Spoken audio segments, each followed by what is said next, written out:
wabarakatuh. Saya Sepia Wahyuni Gitri dari kelompok 8 kelas 01 PS3 jurusan Sistem Informasi. Di sini, saya dan teman-teman saya akan menjelaskan 5 metode algoritma dalam penjadwalan prosesor. Langsung saja. Ini adalah bentuk soal yang akan kita terapkan ke dalam 5 metode tersebut. Yang pertama adalah FCFS. Singkatan dari First Come First Served atau FCFS adalah proses penjadwalan prosesor yang menggunakan prinsip FIFO atau First In First Out, di mana proses yang pertama tiba atau mempunyai AT terkecil akan langsung dieksekusi. Dan di sini tabel proses tersebut sudah kita urutkan dengan urutan AT yang terkecil.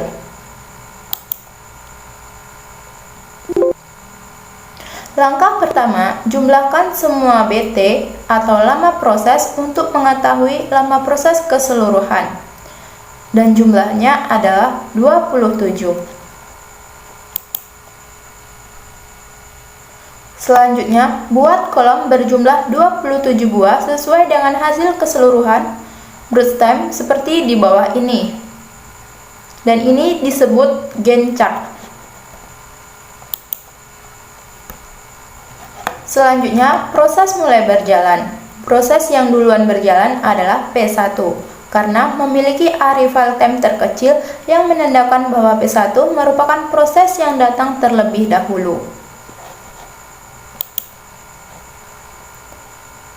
P1 berjalan mulai dari 0 dan lama prosesnya adalah 5. Berarti proses akan berjalan dari 0 sampai 5 dan proses P1 akan berlangsung habis. P1 selesai, maka kita dapatkan start time-nya adalah 0 dan finish time-nya adalah 5. Sedangkan respon time dari P1 adalah RT sama dengan finish time dikurang arrival time. Jadi 5 dikurang 0 adalah 5. Selanjutnya, proses P2 akan berjalan karena memiliki AT yang rendah setelah P1 dan akan berjalan sebanyak 3 milisecond. Dan proses B2 akan langsung habis. P2 selesai, maka kita dapatkan start time-nya 5 dan finish time-nya 8. Sedangkan respon time pada P2 yaitu RT sama dengan finish time dikurang arrival time. Jadi 8 dikurang 1 adalah 7. Selanjutnya, proses P6 yang akan berjalan sebanyak 6 milisecond. Dan proses P6 akan langsung habis. P6 selesai, maka kita dapatkan start time pada P6 yakni 8 dan finish time-nya adalah 14. Sedangkan respon time pada proses P6 yaitu finish time dikurang arrival time yaitu 14 dikurang 1 sama dengan 13. Selanjutnya, proses P5 yang datang di 2 milisecond akan berjalan sebanyak 6 milisecond. Dan proses P5 akan langsung habis. P5 selesai, maka kita dapatkan start time-nya yaitu 14 dan finish time-nya yaitu 20. Sedangkan respon time dari P5 yaitu finish time dikurang arrival time, jadi 20 dikurang 2 sama dengan 18. Kemudian proses P4 yang datang di 3 milisecond akan berjalan sebanyak 1 milisecond dan proses P4 akan langsung habis.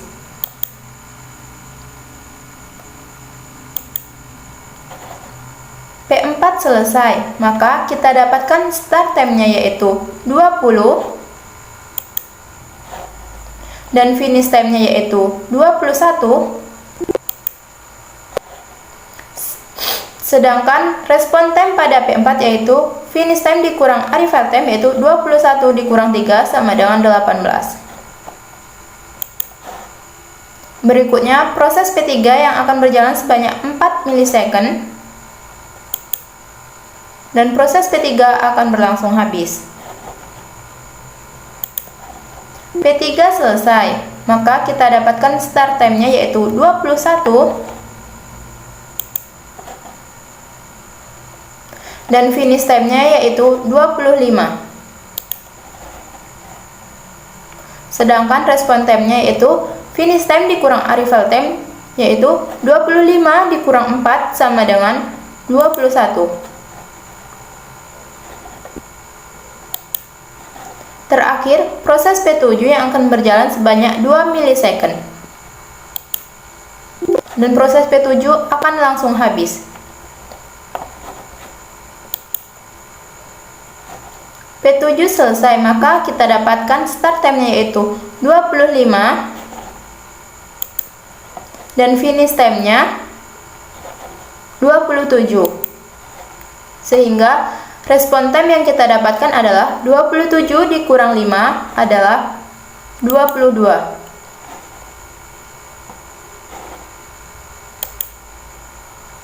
Selanjutnya kita mencari average waiting time atau TR dan turnaround time atau TI.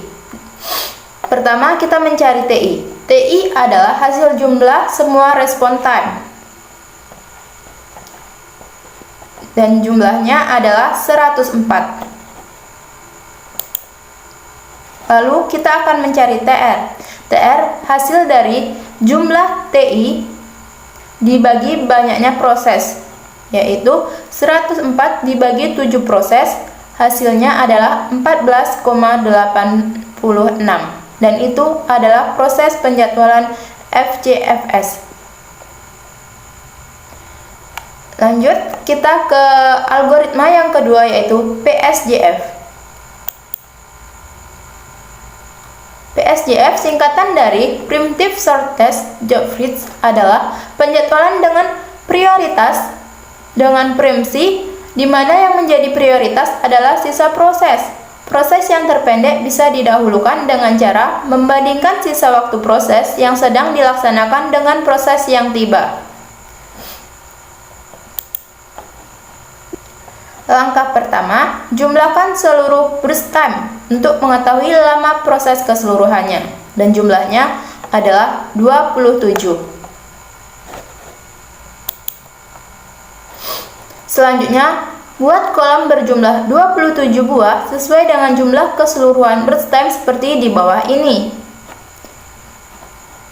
Dan ini dinamakan Gantt chart. Di sini kami menggunakan tabel bantuan untuk mengetahui sisa proses burst time dan melakukan perbandingan dengan proses selanjutnya.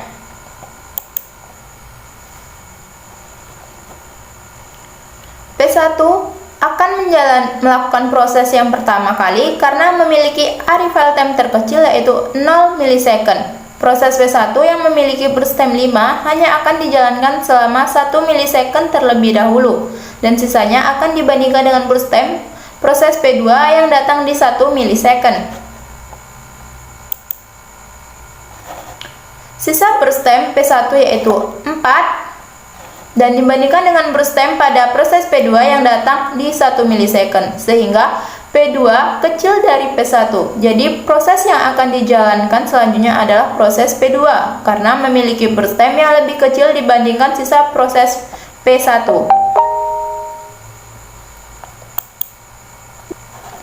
P2 akan dijalankan sebanyak 3 milisecond dan proses P2 akan langsung habis.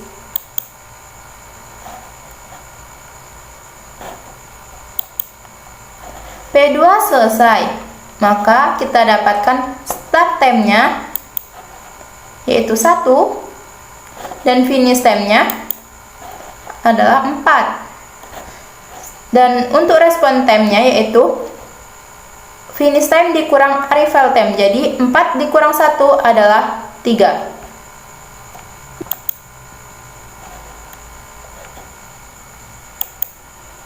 Selanjutnya, proses P4 akan dijalankan terlebih dahulu, karena P4 memiliki burst time terkecil yaitu 1 milisecond, dan proses P4 akan berlangsung habis.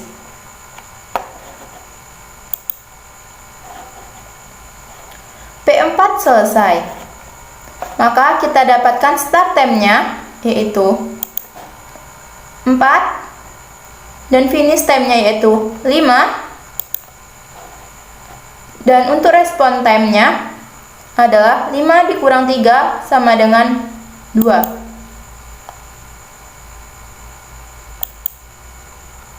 Selanjutnya, proses P7 akan dijalankan terlebih dahulu karena memiliki burst time terkecil.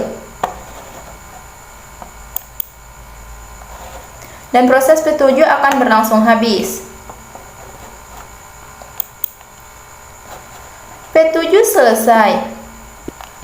Maka kita dapatkan start time-nya yaitu 5 dan finish time-nya 7. Sehingga respon time yang kita dapatkan adalah 7 dikurang 5 sama dengan 2.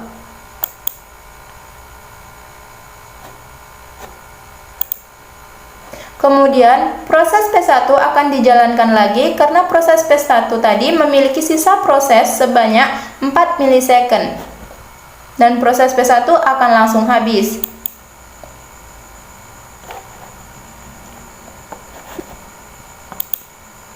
Maka P1 selesai dan kita dapatkan start time-nya yaitu 0 dan finish time-nya yaitu 11.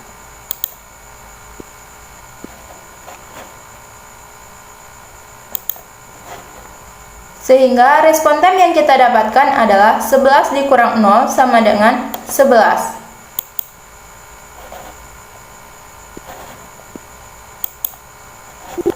Selanjutnya, proses P3 yang akan dijalankan karena memiliki burst time terkecil. Dan proses P3 akan berlangsung habis.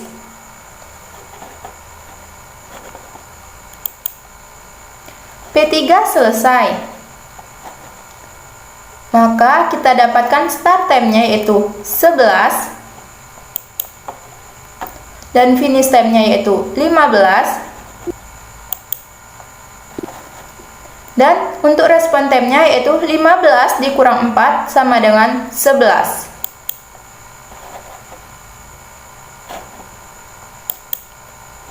Berikutnya, proses P6 akan dijalankan. Dan proses P6 akan langsung habis. P6 selesai, maka kita dapatkan start time-nya yaitu 15 dan finish time-nya yaitu 21. Sehingga respon time yang kita dapatkan untuk proses P6 yaitu 21 dikurang 1 sama dengan 20.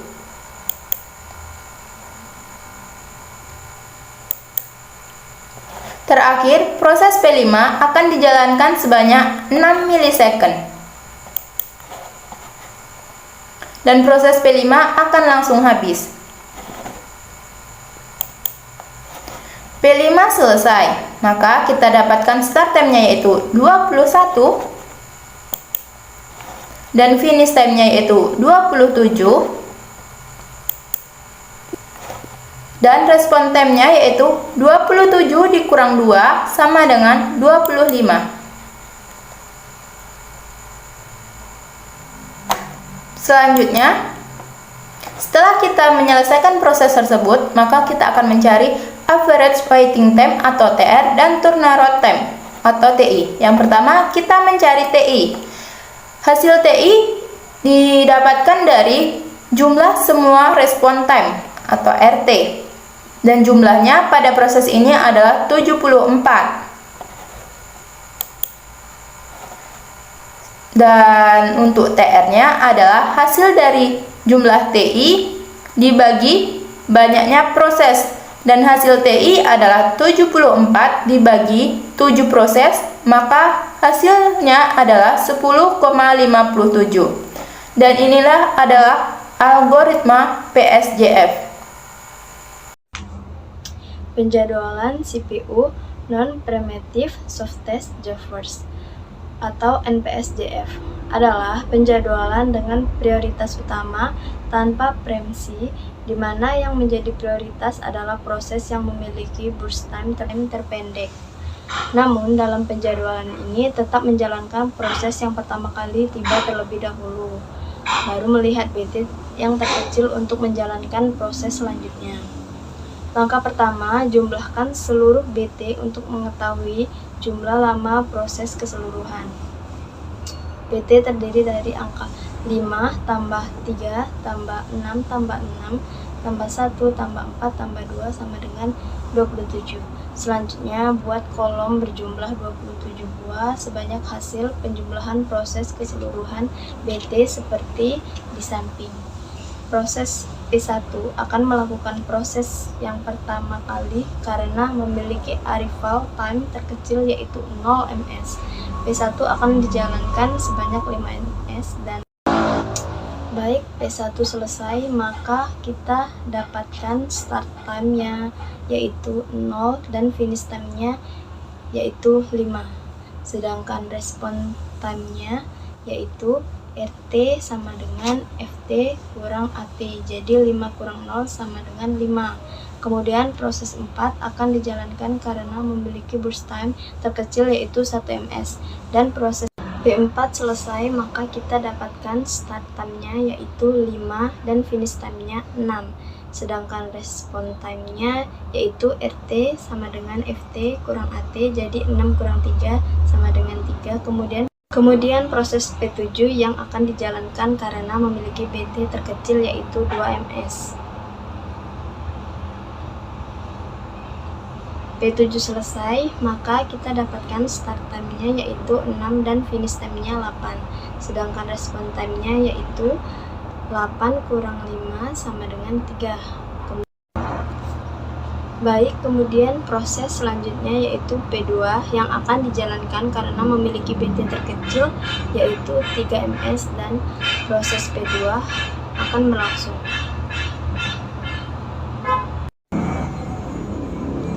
P2 selesai, maka kita mendapatkan start time-nya yaitu 8 dan finish time-nya 11. Sedangkan respon time pada P2 yaitu RT sama dengan FT kurang AT, jadi 11 kurang 1 sama dengan 10. Kemudian selanjutnya proses P3 yang akan dijalankan karena memiliki BT terkecil yaitu 4 ms. Baik, P3 selesai, maka kita dapatkan start time-nya yaitu 11 dan finish time-nya 15. Sedangkan respon time-nya yaitu RT sama dengan FT kurang AT, jadi 15 kurang 4 sama dengan 11. Baik, berikutnya proses P6 akan dijalankan sebanyak 6 ms dan proses P6 akan langsung habis. P6 selesai, maka kita dapatkan start time-nya yaitu 15 dan finish time-nya 21. Sedangkan respon time-nya yaitu 21 kurang 1 sama dengan 20. Terakhir, proses P5 yang akan dijalankan sebanyak 6 ms.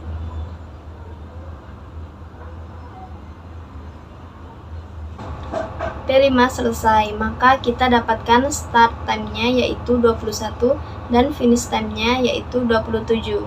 Sedangkan respon time-nya yaitu 27 kurang 2 sama dengan 25. Selanjutnya adalah mencari average waiting time atau TR dan turnaround time atau TI. TI sama dengan jumlah semua respon time, sama dengan yaitu 5 tambah 10 tambah 20 tambah 25 tambah 3 tambah 11 tambah 3 sama dengan 77. Selanjutnya TI dibagi banyaknya proses, sama dengan 77 dibagi 7 yaitu hasilnya 11. Penjadwalan CPU berikutnya adalah HPRN. HPRN adalah penjadwalan dengan prioritas tanpa prepsi, di mana proses ini tetap mendahulukan proses terpendek, ditambah dengan mempertimbangkan rasio penaltinya. Langkah pertama yaitu jumlahkan semua brush time untuk mengetahui lama proses keseluruhan. Setelah dijumlahkan, maka didapatlah lama keseluruhan proses tersebut yaitu 27 milisekund. Selanjutnya buatlah kolom berjumlah 27 buah sesuai dengan hasil penjumlahan seluruh brush time seperti yang ada di bawah ini. P1 akan kita jalankan terlebih dahulu karena memiliki arrival time terkecil yaitu 0 dengan brush time 5, maka P1 akan berjalan selama 5 milisekund. P1 selesai, maka kita dapat mengetahui start time-nya yaitu 0 dan finish time-nya 5 dan respon time-nya adalah 5 dikurang 0 sama dengan 5. Selanjutnya lihat tabel berwarna kuning yang ada di samping ini untuk mengetahui manakah proses yang akan berjalan selanjutnya. Proses yang memiliki nilai rasio penalti terbesar yang akan kita jalankan terlebih dahulu. P1 telah kita jalankan dan berhenti di 5 milisekund.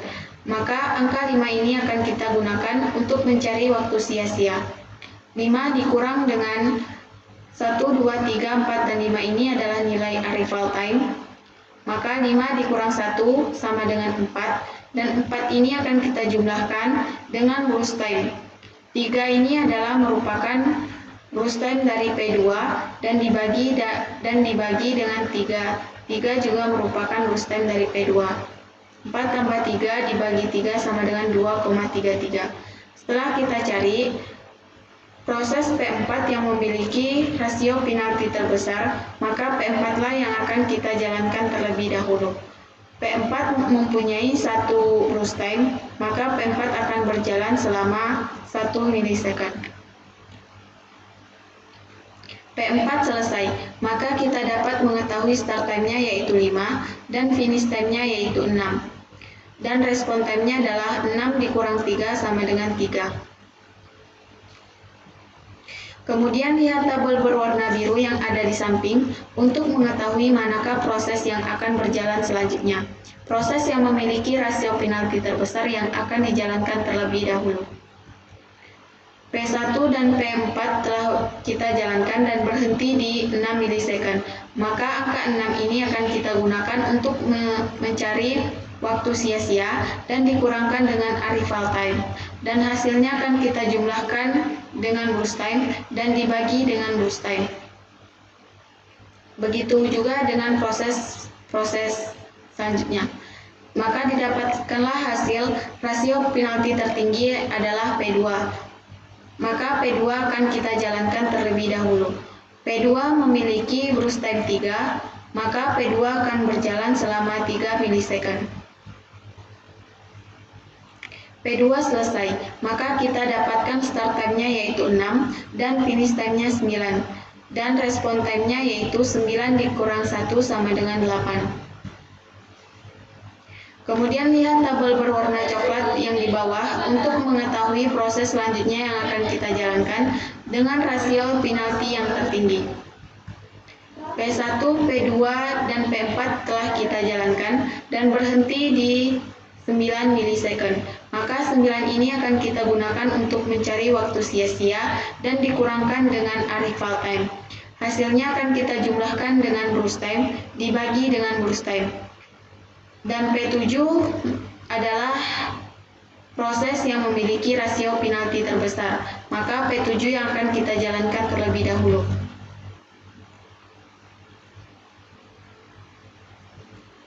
P7 memiliki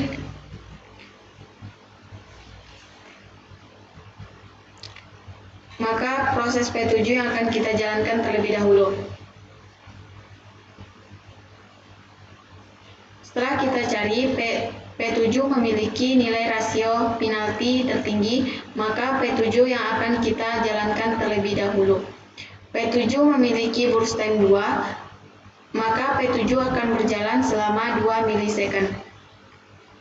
P7 selesai, maka kita mendapatkan start time-nya yaitu 9 dan finish time-nya yaitu 11 dan respon time-nya adalah 11 dikurang 5 sama dengan 6. Kemudian lihat tabel berwarna silver yang ada di bawah untuk mengetahui proses selanjutnya yang akan dijalankan yang memiliki rasio penalti yang tertinggi.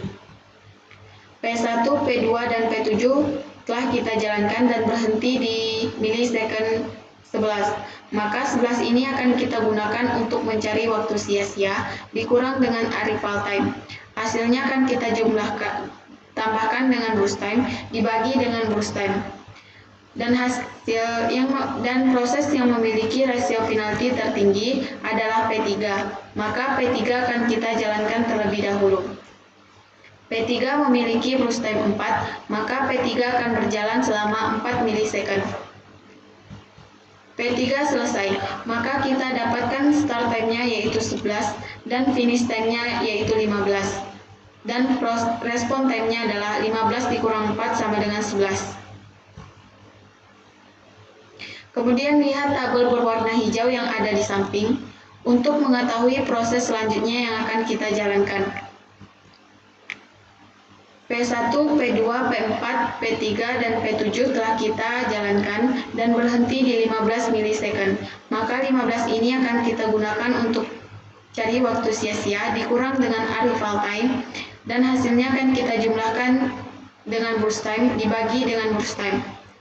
Hasilnya yang tertinggi adalah P6, maka P6 ini akan kita jalankan terlebih dahulu. P6 memiliki burst time 6, maka P6 akan berjalan selama 6 milisecond.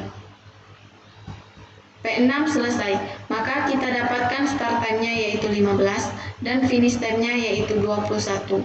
Dan respon time-nya adalah 21 dikurang 1 sama dengan 20.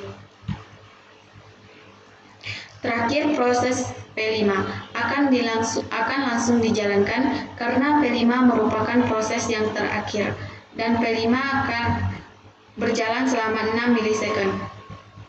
P5 selesai, maka kita dapatkan start time-nya yaitu 21 dan finish time-nya yaitu 27.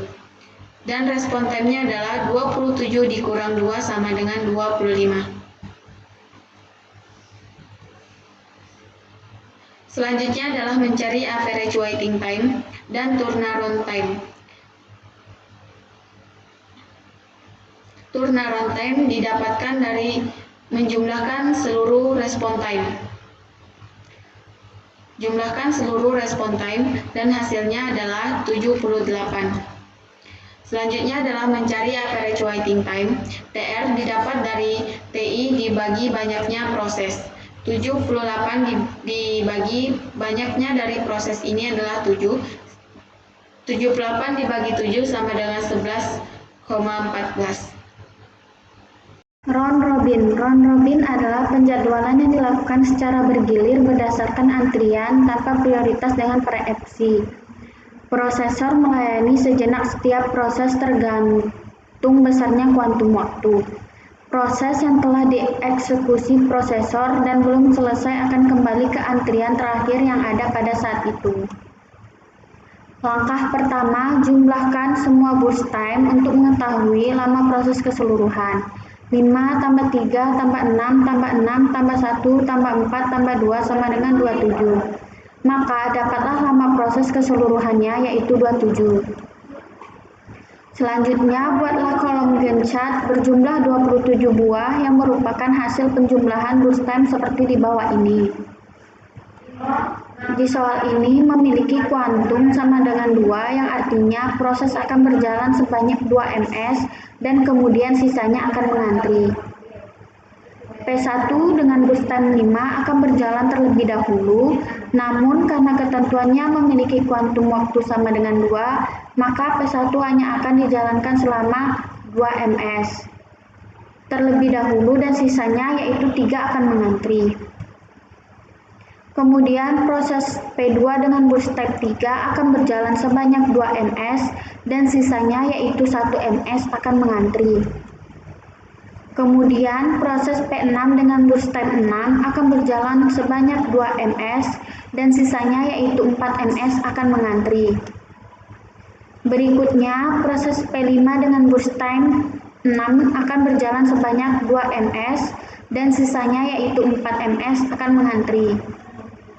Berikutnya proses P4 berjalan sebanyak 1 ms dan proses P4 akan langsung habis karena bus time pada P4 hanya 1 ms saja. P4 selesai, maka bisa langsung diketahui start time-nya yaitu 8 dan finish time-nya yaitu 9. Selanjutnya, respon time pada P4 didapatkan dari RT sama dengan FT sama dengan AT. Jadi 9 kurang 3 sama dengan 6. Berikutnya, P3 dengan bus time 4 akan berjalan sebanyak 2 ms dan sisanya yaitu 2 ms akan mengantri. Berikutnya, proses P7 dengan bus time 2 akan berjalan sebanyak 2 ms dan P7 akan langsung habis karena bus time P7 hanya 2 ms saja. P7 selesai, maka bisa langsung diketahui start time-nya yaitu 11 dan finish time-nya yaitu 13. Selanjutnya, respon time pada P7 didapatkan dari RT sama dengan FT kurang AT. Jadi, 13 kurang 5 sama dengan 8. Kemudian, P1 akan berjalan lagi sebanyak 2 ms, karena tadi masih ada yang mengantri dan sisanya yaitu 1 ms akan mengantri lagi. Selanjutnya, P2 akan berjalan lagi sebanyak 1 ms, karena tadi masih ada yang mengantri dan proses P2 akan langsung habis. P2 selesai, maka bisa langsung diketahui start time-nya, yaitu 2, dan finish time-nya yaitu 16. Selanjutnya, respon time pada P2 didapatkan dari RT sama dengan FT kurang AT. Jadi, 16 kurang 1 sama dengan 15. Kemudian, proses P6 akan berjalan lagi sebanyak 2 ms, karena tadi masih ada yang mengantri dan sisanya yaitu 2 ms akan mengantri. Selanjutnya, proses P5 akan berjalan lagi sebanyak 2 ms, karena tadi masih ada yang mengantri dan sisanya yaitu 2 ms akan mengantri lagi. Selanjutnya, proses P3 akan berjalan lagi sebanyak 2 ms, karena tadi masih ada 2 ms yang mengantri dan proses P3 akan langsung habis. P3 selesai, maka bisa langsung diketahui start time-nya yaitu 9 dan finish time-nya yaitu 22. Selanjutnya, respon time pada P4 didapatkan dari RT sama dengan FT kurang AT. Jadi, 22 dikurang 4 sama dengan 18. Berikutnya, proses P1 akan berjalan lagi sebanyak 1 ms, karena tadi yang mengantri tinggal 1 ms dan proses P1 akan langsung habis. P1 selesai, maka bisa langsung diketahui start time yaitu 0 dan finish time yaitu 23. Selanjutnya, respon time pada P4 didapatkan dari RT sama dengan FT kurang AT. Jadi, 23 kurang 0 sama dengan 23. Selanjutnya, proses P6 akan berlangsung lagi sebanyak 2 ms, karena proses P6 tadi masih ada 2 ms yang mengantri dan proses P6 akan langsung habis. P6 selesai, maka bisa langsung diketahui start time-nya yaitu 4 dan finish time-nya yaitu 25. Selanjutnya, respon time pada P4 didapatkan dari RT sama dengan FT kurang AT. Jadi, 25 kurang 1 sama dengan 24. Terakhir, proses P5 akan berjalan sebanyak 2 ms, karena pada proses P5 masih ada 2 ms yang mengantri, dan proses P5 akan langsung habis. P5 selesai, maka bisa langsung diketahui start time-nya yaitu 6, dan finish time-nya yaitu 27. Selanjutnya, respon time pada P5 didapatkan dari RT sama dengan FT kurang AT. Jadi, 27 kurang 2 sama dengan 25. Selanjutnya adalah mencari average waiting time atau TR dan turnaround time atau TI. TI sama dengan jumlah semua respon time. 23 tambah 15 tambah 24 tambah 25 tambah 6 tambah 18 tambah 8 sama dengan 119. TR sama dengan TI dibagi banyaknya proses. 119 dibagi 7 sama dengan 17. Sekian, terima kasih. Wassalamualaikum warahmatullahi wabarakatuh.